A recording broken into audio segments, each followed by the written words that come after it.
warahmatullahi wabarakatuh. Bismillah, alhamdulillah, wassalatu wassalamu ala rasulillah Muhammad bin Abdullah wa ala alihi wa sahbihi wa mawalah. Asyhadu an la ilaha illallah wa la syarikalah wa asyhadu anna Muhammadan abduhu wa rasuluhu la nabiyya ba'dah, amma ba'du. Teman-teman yang saya hormati, pada hari ini kita akan belajar tentang pengertian filsafat, objek kajiannya, dan tujuan belajar filsafat. Kemarin sudah sepintas saya jelaskan melalui aplikasi Zoom bagi teman-teman mahasiswa bahwa filsafat itu diambil dari bahasa Yunani, terdiri dari dua kata, yaitu philo dan sophia. Philo itu artinya cinta atau teman, dan sophia adalah kebijaksanaan.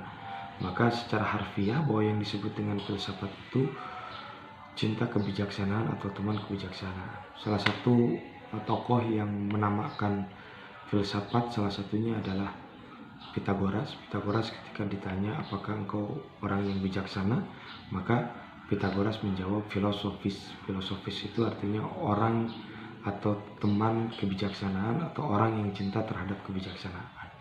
Oke, baik. Kenapa teman-teman harus belajar filsafat? Karena filsafat memiliki peranan penting dalam memahami sesuatu hal, apalagi di tataran perguruan tinggi. Salah satu karakteristik mahasiswa itu adalah berpikir secara kritis, objektif, atau yang disebut dengan berpikir rasional. Nah, berpikir rasional itu kerangkanya salah satunya adalah filsafat ilmu. Nah, makanya manfaat mempelajari filsafat ilmu itu salah satunya adalah untuk menganalisis atau mempertajam analisis teman-teman dalam berpikir. Pertanyaannya, kenapa sih harus berpikir? Tanpa belajar filsafat pun kita sudah berpikir. Berbeda, berpikir biasa dengan berpikir filsafat ada perbedaan. Kalau berpikir biasa itu memikirkan sesuatu yang tampak, artinya seperti kapan saya menikah, terus kapan saya bisa membeli motor. Itu proses berpikir, tapi berpikirnya biasa. Berbeda dengan berpikir filsafat. Kalau berpikir filsafat itu dia memikirkan sesuatu di balik fakta yang disebut dengan nomena. Karena ada dua, ada fenomena, ada nomena. Kalau fenomena itu meneliti sesuatu yang tampak, maka itu disebutnya fenomena, dan ini tataran ilmu pengetahuan. Sedangkan nomena itu dibalik sesuatu yang ada. Nah, maka itu yang bahan kajian filsafat. Contoh seperti pertanyaan tentang apa yang disebut dengan keadilan, apa yang disebut dengan demokrasi, apa yang disebut dengan kebenaran. Maka itu membutuhkan proses jawaban yang tidak mudah. Artinya harus melakukan analisis, melakukan proses berpikir yang rasional, logis, sesuai dengan kaidah-kaidahnya. Nah, di perguruan tinggi, karena ada tridharma perguruan tinggi, yaitu penelitian, pengabdian, dan pendidikan, maka filsafat ilmu merupakan bagian yang sangat penting dalam tridharma perguruan tinggi.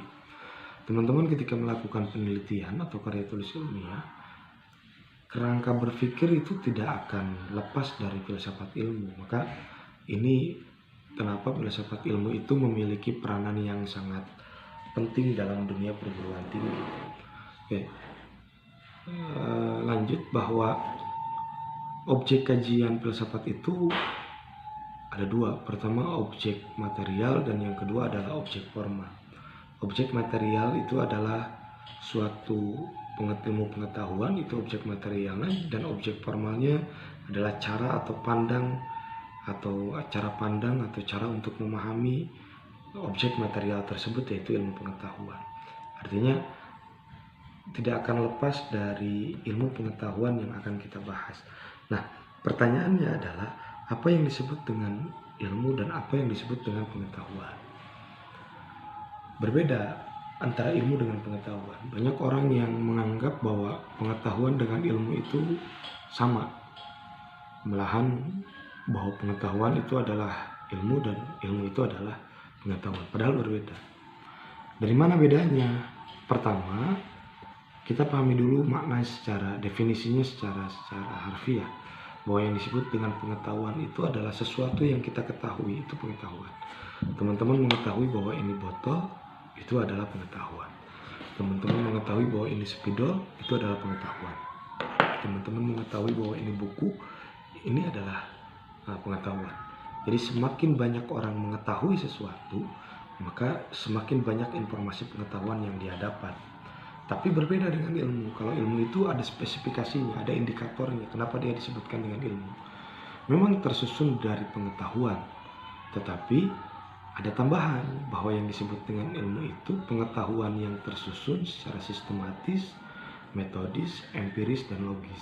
Ada 4 indikator. Pertama adalah sistematis, yang kedua adalah metodis, yang ketiga adalah empiris, dan yang keempat adalah logis.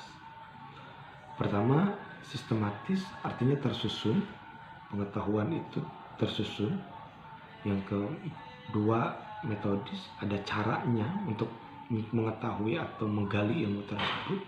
Yang ketiga, empiris, bisa dibuktikan. Dan yang keempat, logis. Logis itu rasional. Salah satu indikatornya adalah objektif, kritis, dan mendalam, atau yang disebut dengan radikal.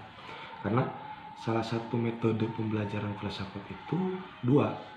Pertama melalui proses perenungan, dan yang kedua adalah melalui proses penghayatan. Nah, melalui proses perenungan ini secara mendalam, makanya filsafat itu harus dilakukan secara radikal. Nah, kadang orang juga memahami radikal itu salah. Artinya bahwa yang disebut radikal itu hubungannya dengan radikalisme. Enggak. Seseorang ketika belajar itu harus radikal. Radikal itu dari bahasa Yunani, artinya radix. Radix itu mendalam, jadi sampai ke akar-akarnya berpikir itu. Jadi, bahwa yang disebut dengan ilmu sistematis, metodis, empiris, dan logis itu salah satunya adalah definisi dari ilmu. Ada apa? Ada berapa pengetahuan? Pengetahuan itu ada 4. Pertama ada pengetahuan mitos. Yang kedua ada pengetahuan ilmu, dan yang ketiga ada pengetahuan filsafat, dan yang keempat ada pengetahuan agama. Pengetahuan mitos itu, jadi dulu itu berawal dari mitos. Kalau di kita itu contoh seperti terjadinya pelangi disebabkan karena bidadari sedang mandi, atau dalam film Upin Ipin ada mitos bahwa terjadinya pelangi disebabkan naga sedang minum air. Berbeda dengan legenda. Kalau legenda itu suatu cerita yang dihubungkan dengan tempat, itu legenda. Contoh seperti Candi Borobudur, Situ Bagendit, Gua Siluman, itu masuknya pada tataran legenda. Ini mitos. Mitos itu dari mulut ke mulut tanpa ada tanpa dihubungkan dengan tempat dan tanpa ada kebenaran yang jadi ukuran. Jadi hanya carita kolot baheula gitu posisinya. Nah, tapi muncul orang bertanya, kenapa sih terjadinya pelangi? Kok masa sih bidadari sedang mandi atau naga sedang minum? Ini nggak masuk akal. Maka muncullah yang disebut dengan pengetahuan ilmu. Pengetahuan ilmu itu tentang sains. Jadi proses kenapa terjadinya pelangi, maka dijawab oleh ilmu bahwa terjadinya proses pelangi itu disebabkan karena penguapan air hujan sehingga menyebabkan pelangi. Nah, tapi dalam tataran ilmu pun masih ada kekurangannya. Salah satunya mempertanyakan tentang hakikat sesuatu. Itu tidak bisa dijawab oleh ilmu. Contoh, apa yang disebut dengan kebenaran itu tidak bisa dijawab oleh ilmu. Apa yang disebut dengan keadilan itu tidak bisa dijawab dengan ilmu. Maka yang bisa menjawab itu adalah filsafat. Maka filsafat itu disebutnya mother of science, induk dari seluruh ilmu. Artinya bahwa ilmu-ilmu yang muncul itu diawali karena proses filsafat. Nah, ada beberapa pengetahuan ilmu yang tidak bisa dijawab oleh ilmu itu sendiri, maka dilimpahkan terhadap pengetahuan filsafat. Salah satunya tentang hakikat kebenaran, hakikat keadilan, hakikat kemenangan, hakikat demokrasi. Itu ranah filsafat. Karena filsafat itu dia menjawab sampai ke akar-akarnya, berpikir secara mendalam dan objektif, sehingga membutuhkan jawaban-jawaban yang sangat mendasar. Maka itu bisa dijawab oleh filsafat dengan proses berpikirnya. Nah, tapi ada juga tataran filsafat yang tidak bisa dijawab oleh filsafat itu sendiri. Salah satunya adalah tentang agama.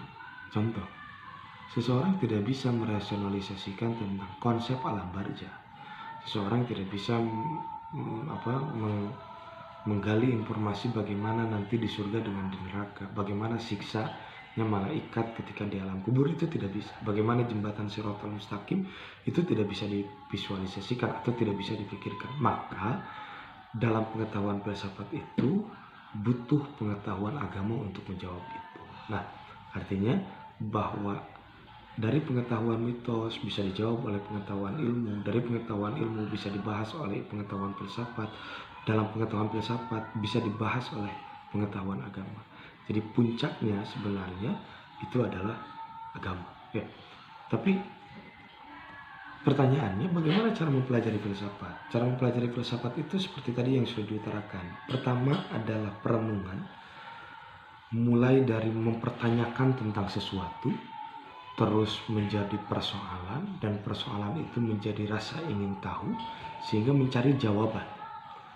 Nah, terus proses berpikir. Makanya dalam buku Saifuddin Ansori itu dijelaskan, berpikir dulu atau bertanya dulu. Maka jawaban di dalam buku itu yang Saifuddin Ansori, bahwa seseorang itu bertanya dulu.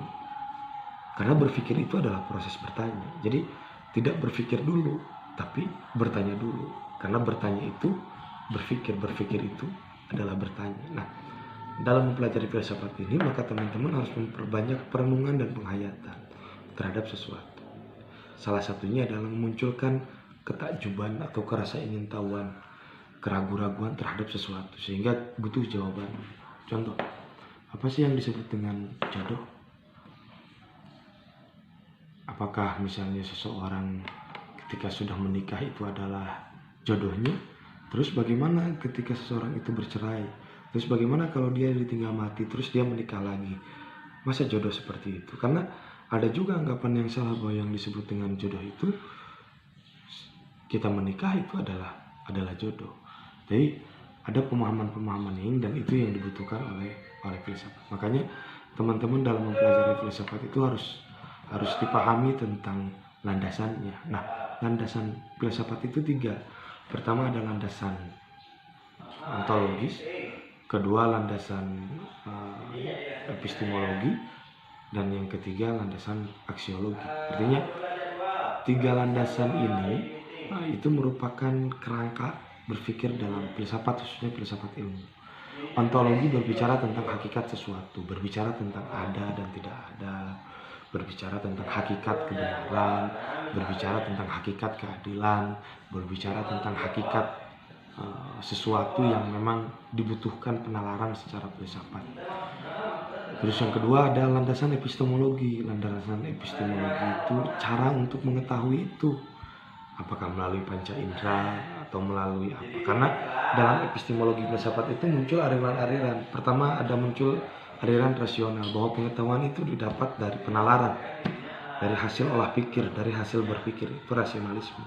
Ada mazhab empirisme, bahwa seseorang melalui pengetahuan itu tidak melalui proses penalaran, tapi melalui proses pengalaman. Ketika semakin banyak pengalaman yang dia dapatkan, maka semakin banyak pengetahuan yang dia ketahui. Nah, ada yang ketiga. Yang ketiga itu intuisi, atau yang disebut dengan wahyu. Intuisi itu disebutnya dengan hati kecil. Jadi dengan firasat, dengan sesuatu yang kita dapatkan, tiba-tiba menemukan jawaban, atau berlandaskan wahyu firman dari Allah Subhanahu wa Ta'ala. Nah, 3 landasan ini merupakan kerangka berpikir filsafat. Maka teman-teman yang belajar tentang filsafat ini, lakukan proses perenungan dengan memunculkan keraguan-raguan, mempertanyakan tentang sesuatu. Jangan mudah langsung menerima begitu saja, tapi harus dicari dulu apa itu jawabannya. Jadi kalau misalnya hanya sebatas menerima begitu saja, maka analisis atau pikiran teman-teman tidak dapat terasa dengan baik. Tapi kalau misalnya teman-teman melatih, mengasah kemampuan berpikir teman-teman, maka teman-teman akan mampu untuk melakukan sesuatu di luar kebiasaan-kebiasaan yang sudah dilakukan. Karena Allah menitipkan akal pikiran kita itu untuk dipergunakan, bukan untuk didiamkan. Oke, baik, terima kasih. Assalamualaikum warahmatullahi wabarakatuh.